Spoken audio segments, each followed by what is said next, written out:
রিজিক সমৃদ্ধ হোক, আমরা সবাই তার জন্য চেষ্টাও করব, দোয়াও করব। সেই সাথে আরেকটা কাজ আমাদের করতে হবে, তা হলো আমাদের চাহিদাগুলোকে সীমিত করার চেষ্টা করতে হবে, চাওয়াগুলোকে সংক্ষেপ করার চেষ্টা করতে হবে। একজন মুসলমান দুনিয়াটা যেহেতু তার জন্য তেমন গুরুত্বপূর্ণ না আখিরাতের তুলনায়, সেজন্য দুনিয়াতে আমি খেয়ে পরে কোনো মতে বাঁচার ব্যবস্থা হয় কিনা, জান বাঁচার মতো ব্যবস্থা হয় কিনা, এই চেষ্টা করতে হবে। আমাদের নবী করিম সাল্লা সাল্লামের বাসায়, তার ঘরে মাসকে মাস অতিবাহিত হয়েছে, শুধু শুকনা খেজুর আছে, কিচ্ছু নাই, চাল ডাল গোশ কিচ্ছু নেই, মাসকে মাস। আপনি বা আমরা নিশ্চয়ই এর চাইতে বেশি অভাবী না। কিন্তু নবী করিম সাল্লাহ সাল্লাম কোনদিন তার অভাবের ব্যাপারে কারো কাছে অভিযোগ করেন নাই। তার মানে ওইটা তিনি মেনে নিয়েছেন যে আল্লাহ তাআলা আমার কি অবস্থা রাখছে, আলহামদুলিল্লাহ। তরকারি নাই, লবণ দিয়ে ভাত খাবো, কাঁচামরিচ দিয়ে খাবো, ভাত দুই বেলা নাই, একবেলা আছে, একবেলা খাবো, ভাত দুই বেলা সবর করবো।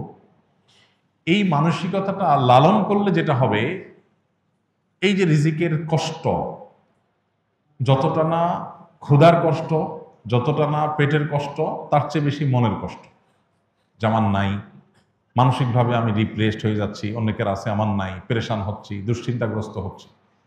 এই জন্য এগুলো উচিত না, এগুলো যথাসম্ভব দূর করার চেষ্টা করা দরকার। অর্থাৎ আমি আমার নিজেকে চেষ্টা করব আমার চাহিদাকে সংক্ষেপ করার, এবং যে অবস্থা সে অবস্থা শুকর আদায় করার। সেই সাথে আপনি চেষ্টা করবেন, সাধনা করবেন, মেহনত করবেন এবং সিরিয়াসলি কাজ করবেন। আমাদের অনেক ভাই আছে যাদের রিজিকের কষ্টে তারা ভোগেন, কিন্তু রিজিকের কষ্টটা হয় মূলত বেশিরভাগ মানুষেরই সিরিয়াসনেসের ঘাটতি আছে, অথবা কোনো কাজকে ছোট মনে করেন, তিনি সব কাজ করতে চান না। মন মানসিকতা যদি এভাবে করেন যে আমি যে কোনো হালাল উপার্জনের মাধ্যম পাই সেটা আমি করবো ইনশাআল্লাহ, এক জায়গায় একটা কাজ করছি, সব বেটে বলে হচ্ছে না, সব মন মতে হচ্ছে না, এটাই দুনিয়া, এটা জান্নাত না, এখানে সব মন মতে হবে না। আপনি মনে করছেন অন্য অনেকে কাজ করছে, তারা কত শান্তিতে আছে। আপনি যাদেরকে শান্তিতে আছে মনে করছেন, হয়তোবা তারা অনেকে অনেক অশান্তিতে আছে, আপনি জানেন না। একজন খুব চকচকা অফিসে, খুব টিপটপ গাড়িতে চলাফেরা করে, যায় দেখেন ওখানে তার এমন এমন কষ্টের মধ্যে সে আছে যে আপনি চিন্তাও করতে পারবেন না। সবসময় মানুষ অন্যটাকে অনেক বেশি ভালো মনে করে, নিজেরটাকে অনেক কষ্টের মনে করে। এই জন্য যারা রিজিকের কষ্টে আছেন বলে মনে করছেন, তাদের অনেকে আসলেই অনেক কষ্টে আছেন। তাদের প্রতি অবশ্যই সমবেদনা আছে। মুসলমান আমরা দোয়া করি আল্লাহ তাআলা তাদের কষ্ট দূর করে দিন। কিন্তু অনেক মানুষ আছেন যারা রিজিকের কষ্টে আছেন বলে মনে করছেন, আসলে তারা সেভাবে রিজিকের কষ্টে নাই। অর্থাৎ এটাকে মানুষ চাইলে এই দৃষ্টিভঙ্গিতে দেখতে পারে যে আলহামদুলিল্লাহ, আমি কিছু মানুষের তুলনায় একটু কষ্টে থাকলেও আবার বহু মানুষের তুলনায় অনেক ভালো আছে, অনেকের তুলনায় আমি অনেক ধনী আছে। যেমন মিডল ইস্টের লোকজন, তারা বেশিরভাগ মানুষই বোতলের পানি খায় অভ্যাস, ছোট ছোট বোতলের পানি খায়। বাসা বাড়িতেও তারা, অফিস আদালতে তো প্রায় অলমোস্ট সবাই বোতলে পানি খায়। তাদের অনেক টাকা পয়সা, তারা আমাদের চাইতে অনেক বেশি ধনী দেশ, ধনী সমাজ, সেই হিসাবে তারা বোতলের পানি খায়। এটা তাদের জন্য একটা নর্মাল ব্যাপার। এখন একজন আরাবিয়ান, সে মনে করেন এক কার্টন পানিতে ধরেন 20-40 বোতল পানি থাকে ছোট ছোট, সে এইভাবে পানি কিনে খাওয়ার সামর্থ্য তার নাই। সে গ্লাসে করে ঢেলে ঢেলে বড় জার থেকে নিয়ে তারপর পানি খায়। সে নিজেকে কিন্তু গরিব মনে করে, কারণ তার আশেপাশে সবাই বোতল খুলে ডকডক করে পানি পান করে, সেটা করতে পারতেছে না। সে কিসের পানি খায়? ফিল্টারের পানি, জার থেকে পড়ে সেখান থেকে সে পান করে।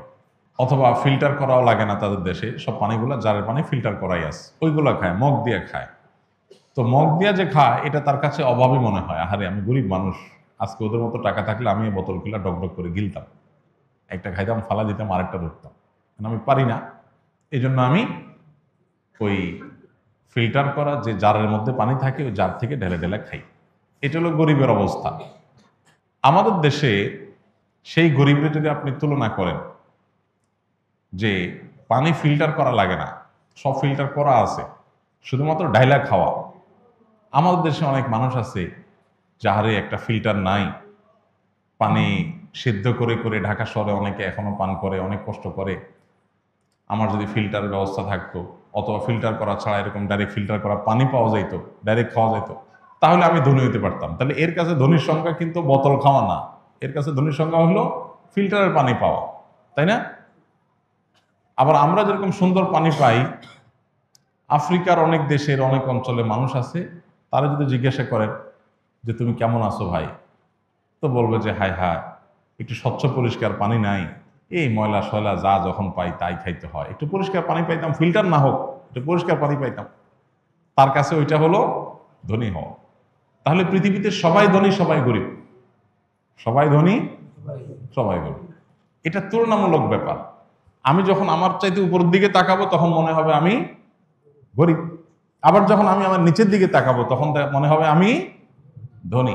নবী করিম সাল্লাল্লাহু আলাইহি সাল্লাম আমাদের এই সমস্যার সমাধানের জন্য দৃষ্টিভঙ্গিটা পাল্টাতে বলেছেন। অর্থাৎ তিনি বলেছেন যে তোমরা দুনিয়ার ক্ষেত্রে তোমাদের চাইতে যারা উপরে আছে তাদের দিকে না চেয়ে যারা তোমাদের চাইতে নিচে আছে, কষ্টে আছে, তাদের দিকে তাকাও। তাদের দিকে তাকালে তোমার কাছে মনে হবে আলহামদুলিল্লাহ আমি তো অনেক ধনী, আমি তো ময়লা পানি খাওয়া লাগে না, আমি তো আলহামদুলিল্লাহ স্বচ্ছ পানি পাই, একটু ফিল্টার করে খাইতে পারি। তো এই দৃষ্টিভঙ্গিটা আমাদের দুনিয়ার ক্ষেত্রে লালন করতে হবে। দিনের ক্ষেত্রে, আমলের ক্ষেত্রে হলো উল্টা।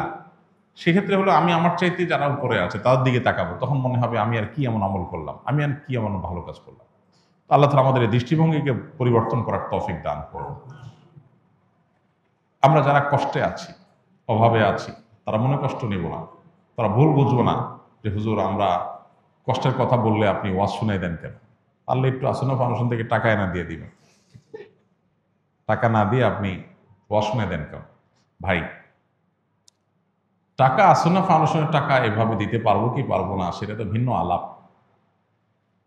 কিন্তু টাকার চাইতে বড় সলিউশন হলো এই মানসিকতার পরিবর্তন। এটা হলো আসল ট্রিটমেন্ট, স্থায়ী ট্রিটমেন্ট। টাকা আজকে দিলাম আপনাকে আমি বা অন্য কেউ দিল, আপনার সমাধান হলো সমাধান, আবার সমস্যা আসবে, আবার সমস্যা হবে। মানসিকতা যদি পরিবর্তন করে নেন দেখবেন যে আপনার ট্রিটমেন্ট নিজেরটা নিজে করতে পারবে। বেশিরভাগ ক্ষেত্রেই মানসিকতা পরিবর্তন করে আমাদের অভাবে আসি যে এই মানসিকতাই দূর করা সম্ভব। আমি অভাবে নাই, আমি অভাবে নাই আলহামদুলিল্লাহ, বহু মানুষের তুলনায় আমি ভালো আছি আল্লাহ শুকর। তাহলে আপনার মানসিকভাবে যে কষ্টটা এটাই দূর হয়ে যাবে।